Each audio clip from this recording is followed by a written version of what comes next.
Albuquerque police have put together the deadly chain of events that they say left 3 people dead earlier this week. Police say Douglas Brown went to his 64-year-old sister's house near Candelaria in Louisiana. He stabbed and killed her, then tried to set the home on fire. He then went to his house about 2 miles away and shot and killed his 87-year-old dad. He set the house on fire, then killed himself. Police are talking with the family to pinpoint a motive. But at this time, to our best knowledge, there's no mental health issues or mental health history of the individual that committed these crimes. So we're trying to figure out what caused him to snap, basically. The family did mention some erratic behavior by Brown, but never suspected anything like this would happen. APD is investigating a murder that happened Thursday on Ortiz Southeast, just off San Mateo. Right now, police don't have a suspect, but say the victim is 57-year-old David Gonzalez. No word on how he was killed. An Albuquerque family doesn't understand why someone shot and killed their 2 dogs in their own backyard. The family lives near Alameda in Louisiana. When the family went to let Tinkerbell and Snitch in Wednesday night, they had been shot to death. They were right there, so it means that they bent over or got into our yard just to kill them. I don't know why they would do such a heinous thing to my dogs. They were my best friends. I can't get over that. The family believes someone lured the dogs to the corner of the backyard and shot them. Family and police suspect someone in the neighborhood is responsible. It's Low, a thief caught on camera stealing from sick children. Someone walked into the Walmart on Eubank at I-40 Wednesday night and stole a huge donation stand full of money. The donations are meant for sick children at UNM Children's Hospital. It appears to be a planned theft because there was even a getaway driver. Now, Dallas Hawks and another person tried to stop the thief. I see this guy just come in from McDonald's and make a beeline for the Miracle Foundation donation box. Hawks says the man looked crazed, like he may have been on drugs. Now, APD is still working to get the full surveillance video. Witnesses say the man took off in an older 90s white Ford Explorer. And the FBI is looking for this man who robbed Century Bank on North Guadalupe in Santa Fe yesterday. The man walked in around 4, showed a gun and jumped on a counter. He then opened a money drawer, grabbed the cash and ran. If you recognize him, call the FBI. A new hire for a New Mexico county is supposed to make sure their troubled jail starts running smoothly. But the woman just had some trouble of her own. Sandra Stewart was the state's juvenile justice director until she quit in March. Her resignation came as an investigation launched into Lincoln Pines Youth Center, one of 4 juvenile detention centers she oversaw. A counselor there is accused of having sex with a juvenile inmate and giving him drugs. Stewart is now working in Roosevelt County. Ms. Stewart, we were very fortunate to be able to find her as a contract resource. She came highly recommended from the New Mexico Association of Counties. The county hired Stewart to help reform the Roosevelt County Detention Center in Portales. Stewart told us her resignation had nothing to do with the investigation at Lincoln Pines. She just wanted to travel less. Now, the county manager who hired her says they're happy to have her. Jurors have unanimously decided Boston bomber Dzhokhar Zarnoff should pay for his crime with his life, but that decision isn't sitting well with his attorneys who still want to appeal. Zarnoff was found guilty of all 30 charges against him in connection with the 2013 marathon bombings. The defense never contested Zarnoff's guilt, but tried to convince jurors he was a victim of his older brother. His brother died in a shootout with police. Although the defense claimed that the defendant was himself intimidated and coerced by an older brother, the evidence did not bear that out. The appeal for him or for his sentencing is an exhausting process many victims were hoping to avoid. Heart-stopping moments out of Georgia where surveillance video shows passengers fleeing from a bus moments before a train hit it. You can see here the bus driver was knocked out of his seat. Passengers were tripping over each other, desperately trying to get off the bus. Now, this man barely made it but was hit with the bus door and knocked to the ground. 5 passengers were taken to the hospital and 4 were released yesterday. It's not clear why the bus was on the tracks when the train went by. The bus driver is now on leave without pay. The Topes. Today, an autopsy is expected to be done on the remains found at the base of a cliff in the Sandias yesterday. Deputies think it's Brittany Johnson, the Albuquerque woman who went missing last weekend. Search and rescue teams made the discovery on the west side of the mountain just before 5 o'clock last night. The remains were found at the base of a steep cliff less than a half-mile south of the Sandia Crest Visitor Center. Now, Brittany was last seen at a spa in Albuquerque on Saturday, and her car was found near the crest Wednesday. BCSO has not officially confirmed the body found is Brittany. Earlier this week, Brittany's best friend said she had been showing signs that something wasn't right. A friend we spoke with says he wished she'd been able to get the help she needed. We were just hoping it wasn't this. We were hoping that we could find her alive. It's really sad today. Search crews worked in a few inches of snow and the dark last night to make sure the office of the medical investigator could confirm the identity as soon as possible.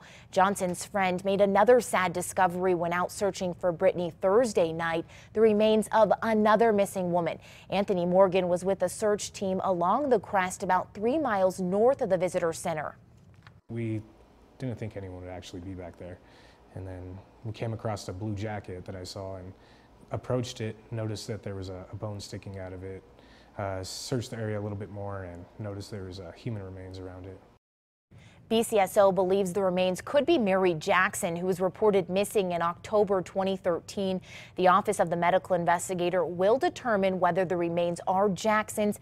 BCSO says Jackson's family has been notified.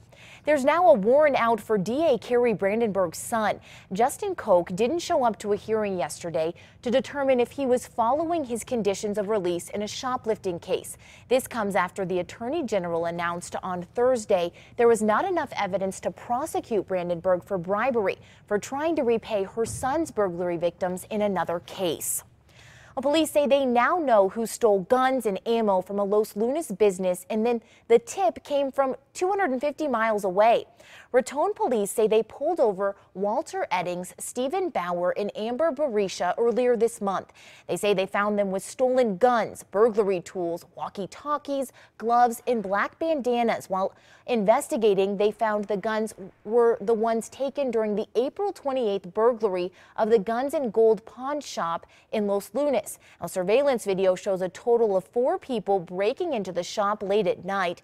Investigators are still looking for that 4th person, a man who stands about 6'2" and weighs about 260 pounds.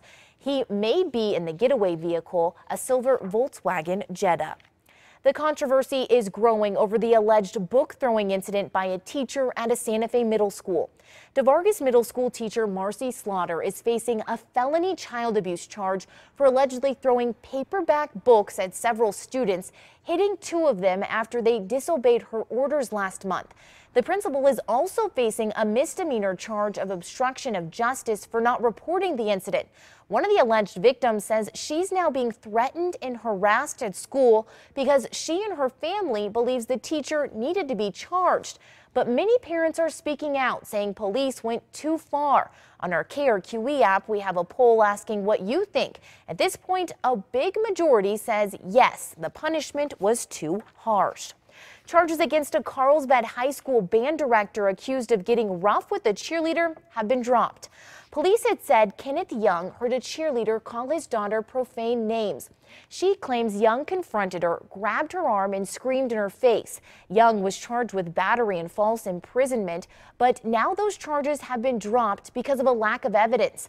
The DA's office says witnesses made conflicting statements. The girl's friends backed her up, but several other witnesses says Young never touched the girl and did talk to her, but never yelled.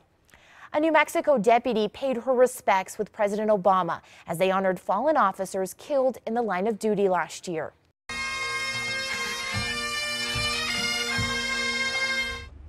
It was part of the National Peace Officers Memorial Service at the U.S. Capitol yesterday.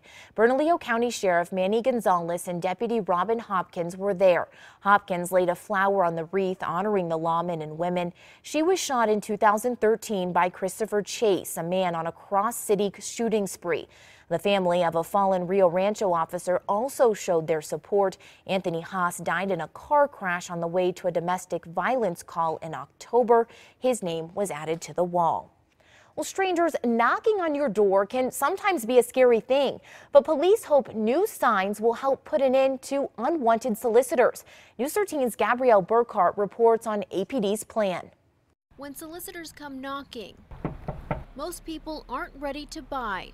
Oh yeah, no, I would never open my door. But at every police substation in Albuquerque, you can pick up these signs to keep unwanted visitors away. When you're home by yourself especially, it can be concerning and it's scary. And if signs are ignored, police are telling neighbors to call them. The concern, someone may use a sales pitch to break in. We've seen an increase in people fishing in this way to gain access to homes, to learn more about the neighborhood, to see who's home and when they're home. People are learning warning signs from recent neighborhood watch meetings and sharing the info on message boards. One woman tells her neighbors, for those who may not be aware, all solicitors have to have a permit. Did you know that if solicitors have to have a permit? No, I was glad to hear that. They have to carry those permits with them and show them upon request. Another thing to keep in mind, if the sun is down and someone's knocking on your door,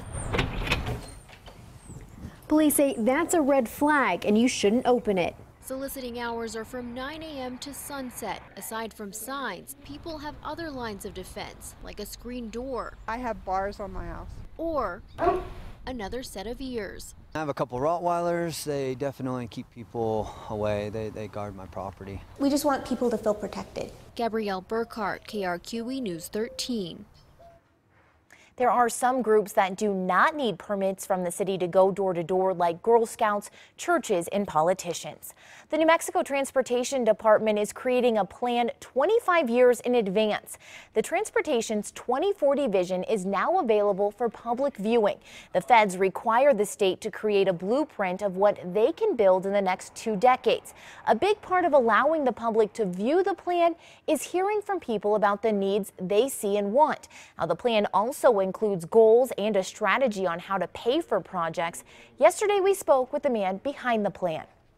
We have a responsibility to be transparent and accountable to the public, so part of the planning process is giving people a sense of what we're doing and why we're doing it.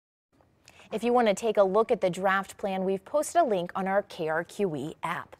2 rabbits in Santa Fe have tested positive for an infectious disease known as rabbit fever. The sheriff's office says they were discovered in the El Dorado area this week dead. The disease, called tularemia, can cause infection in humans and domestic pets. The state's health department has confirmed a total of 8 cases of it in dogs and cats in New Mexico this year. 3 of those were in Santa Fe County. Officials encourage people to call animal control if they come upon a dead animal. 6 people in New Mexico may have gotten salmonella from eating sushi.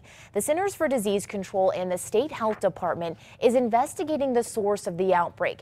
They say 5 out of the 6 sick people reported eating raw fish. 1 person was even hospitalized. Now, the health department did not specify where the sushi was eaten or bought. The most common source of salmonella is undercooked food. New surveillance video shows a child who is snagged on the doors of a school bus being dragged down the street.